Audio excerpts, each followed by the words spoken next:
What is good, gang? We finally got news about the My Player Builder and the badges in NBA 2K24. We're going to be going over all the things they talked about in the courtside report the other day. We're also going to be covering the things that Zach and Mike Wang spoke about on Twitter. So we got a lot of stuff to unpack today. I don't want to waste any more of your time. Let's jump straight into it. So right off the bat, they give us the names and descriptions for all 24 new badges being added to the game. We got 13 new scoring badges, 7 new playmaking badges, and 4 new defensive badges. For the scoring badges, the first badge we have is called Float Game. This is a player's ability to make floaters and runners while attacking the basket is improved with Float Game. So this is basically the new teardropper badge from past 2Ks. Next, we got Scooper. Quick scoop layup shot chances are improved with the new Scooper badge. So if you guys are into those scoop layups, this badge is for you. The Bunny badge. Hop step layups and dunks received an increased shot chance with Bunny. Spin cycle. Drives finished with a spin layup or dunk will receive an increased shot chance ability thanks to spin cycle. Two-step. Cradle and Euro step layups and dunks receive a shot boost with two-step. Precision dunker. Those who utilize the skill dunk mechanic will receive an improved chance of flushing their dunk attempt with precision dunker. Now,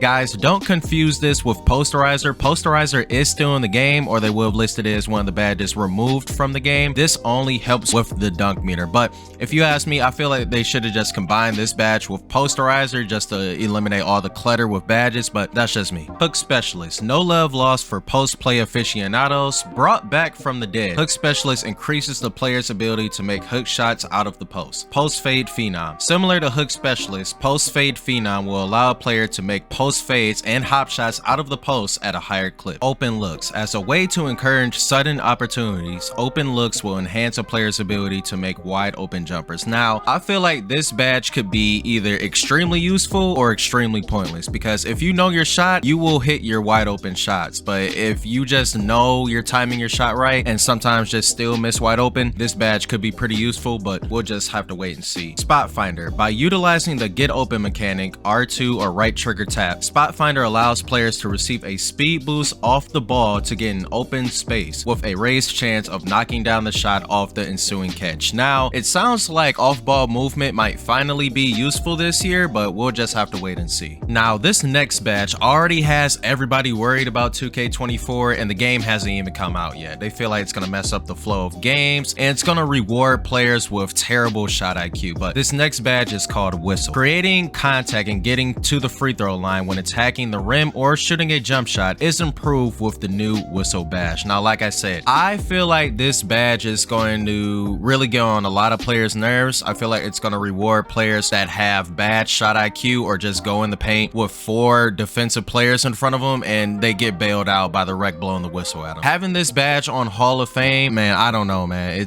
We'll just have to wait and see. Free points. In clutch moments, knocking down free throws with the game on the line is improved with free points. Now, I got a bunch of homies who can't shoot free throws to save their life. Y'all need this badge on Hall of Fame. And the last scoring badge we got is called Bulldozer, a mix of a scoring and ball handling badge. Think of this as Bully version 2.0 with elements of the old Clamp Breaker. Bulldozer improves the player's ability to push through physical body ups and finish with physicality around the rim. Now, for all my peer slashers out there, get this badge on Gold or Hall of Fame. Now, moving on to the new playmaking badges, we got Relay Passer, a hockey assist badge. Relay Passer provides a boost to shooters in a pass to assist situation. Now, I feel like this badge won't be as useful unless everybody on the team is running it, because as a shooter, I feel like I won't receive the boost from this badge as often as I should, because the person giving me the ball, one, has to have the badge equipped and has to be in a pass to assist situation. So 2 requirements need to happen in order for me as a shooter to receive that boost. The chances of that happening is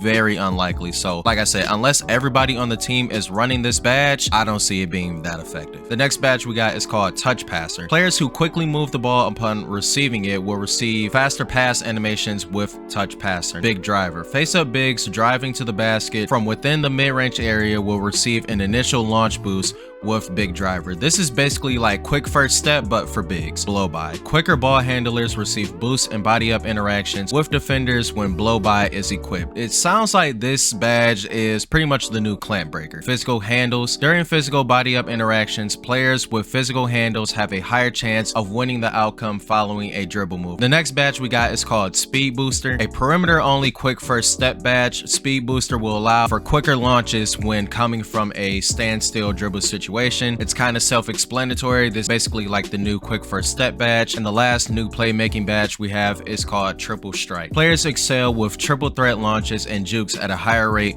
with triple strikes. So if you're somebody who really likes to mess around with the triple threats in the game, this badge could be for you. And lastly, we have 4 new defensive badges coming to 2K24. The first one being Fast Feet.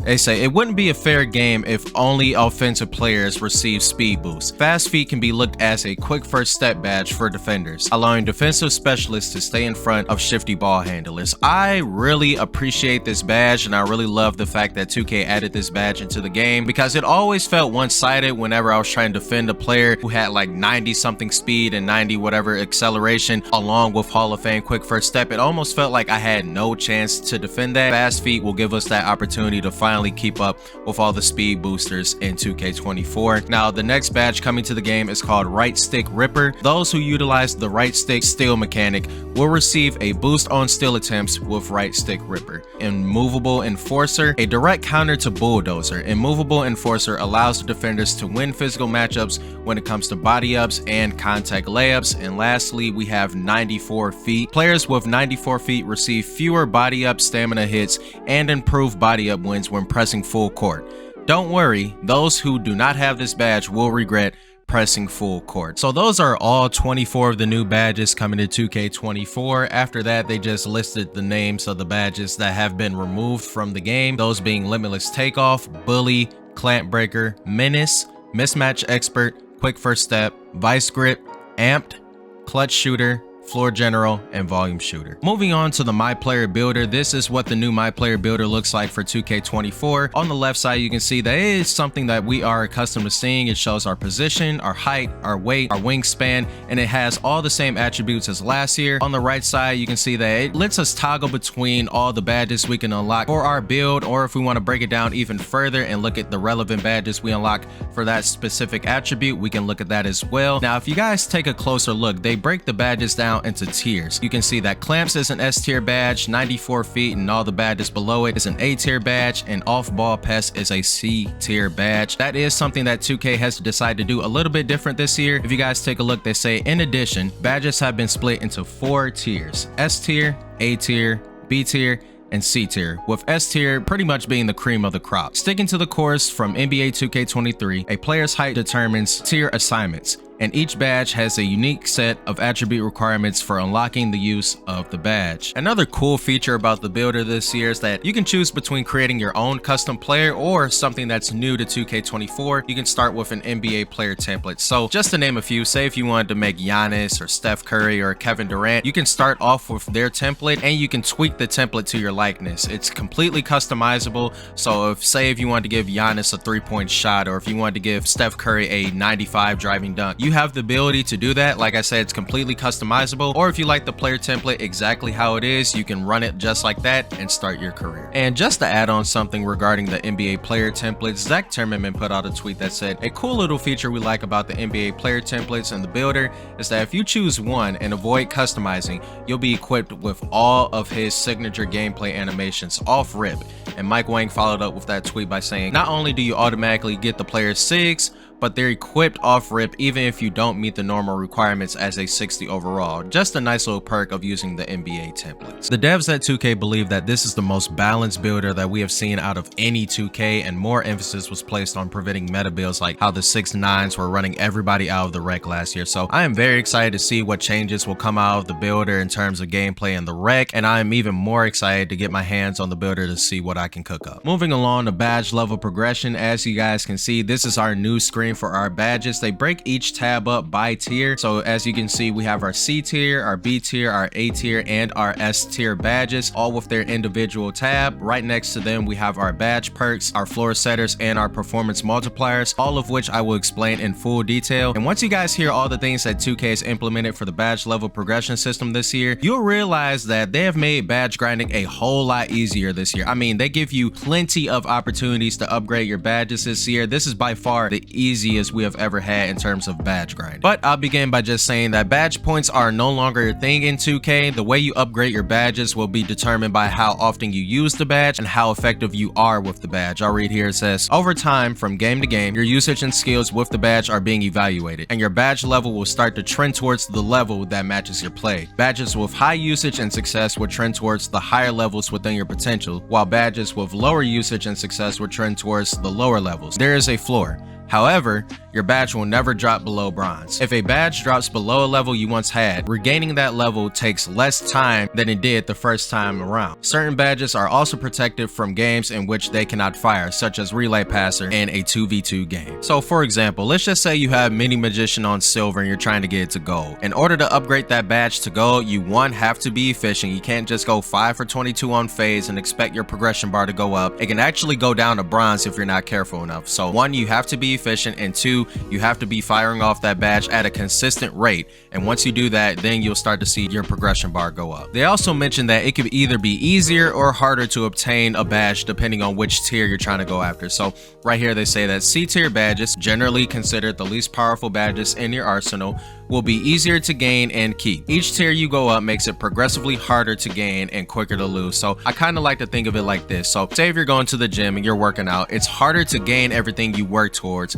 but it's even quicker to lose everything you work towards, because if you're not working out consistently, if your diet is crappy, then it's quicker to lose everything you work towards. The same thing applies for badge grinding. If you're trying to obtain that S tier badge, you know, it's going to be hard getting there, but it's also quicker to lose that badge if you're not playing and, you know, shooting at an efficient rate. You can also grind your badges at the team practice facility, the Gatorade training facility, and at Chris Brickley's gym. Any of these three modes, you will only improve your badges. In other words, you will never drop them. Moving on to badge perks. Badge perks are prizes that provide various benefits to the progression of individual badges. The badge perks page consists of slots that the user can fill in when unlocked. There are 4 slots per perk, with each slot representing a different badge tier. A badge can only have one badge perk applied at a time. And here are the badge perks. We got Overdrive. Overdrive increases badge level progression in games. Immunity. Immunity slows down badge level regression in games. Drill Savant. Drill Savant increases badge level progression in the team practice facility. And then we got Scholar. Scholar is a risk reward perk that gives a significant increase in badge level progression for player versus player games finished with a high teammate grade. However, it comes with a risk. You will receive no progression for the badge if you do not finish with a high teammate grade. This is a rotational season prize. So looks like we got 3 rotational season badge perks. We got Scholar, Winner Circle, and High Risk, all of which are rotational season badge perks. These will rotate per season. So season 1 looks like we'll be getting Scholar, season 2 might be Winner Circle, and season 3 might be High Risk, and they'll just keep rotating. The next one is Winner Circle, a risk reward perk that gives an added boost in badge level progression for player versus player games that result in a win for the user. However, you will receive 0 progression for the badge if you lose the game. This is a rotational season prize. And then the last one we got is High Risk, a risk reward perk that increases your badge level progression for player versus player games with badge usage but accelerated regression with lack of usage. This is a rotational season prize. Next, they begin to talk about the performance multipliers that, unlike badge perks, provide benefits to all of your equipped badges at once, as long as the challenges from the multipliers are met in their respective modes. Each of the 3 performance multipliers has 4 versions: NBA, City, the Rec, and Pro-Am, for a total of 12 multipliers. The first one we got is called Grade A Student. In games finished with a high teammate grade, badge level progression is accelerated for all equipped badges. Winner takes all. In games finished with a win, badge level progression is accelerated for all equipped badges. Last one we got is Up for the Challenge. In games played against tough opponents, badge level progression is accelerated for all equipped badges. And finally, the last thing we have as far as badge level progression are floor setters. Now guys, These sound like they are going to be very OP, so pay close attention. Floor setters are powerful prizes that are earned via season XP, and they are included with the free base pass each season. There are 18 floor setter slots in total, 9 for silver and 9 for gold. Adding a floor setter to a badge will prevent the badge from ever dropping below the listed badge level. If your badge has not progressed to the level of the floor setter you want to apply it to, it will auto progress to that level. Of course, you need to have fulfilled the attribute requirements for that level. They are permanent and cannot be changed. If your player can progress beyond the listed floor setter badge level, they will not be prevented from doing so. So basically, say if you want to have limitless range on gold, you can just throw a gold floor setter on limitless range and gold limitless range is yours. You don't have to work, you don't have to grind or do any type of work. It is yours to keep and it cannot be regressed to say like silver or bronze. It is gold and it is yours to keep forever. So like I mentioned earlier, guys, 2K is giving us a handful of things to help us out with badge grinding this year.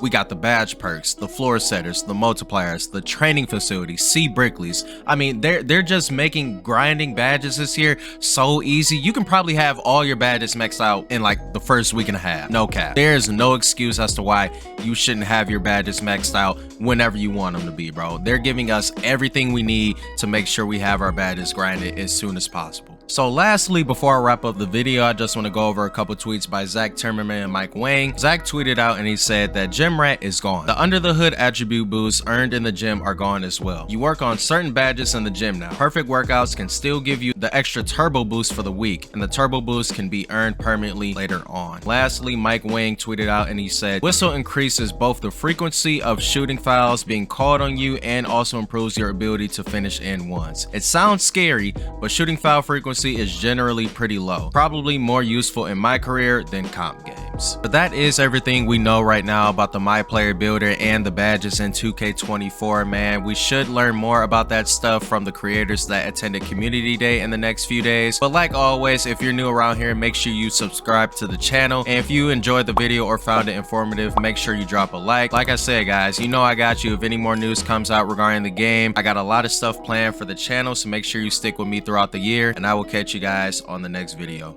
Peace.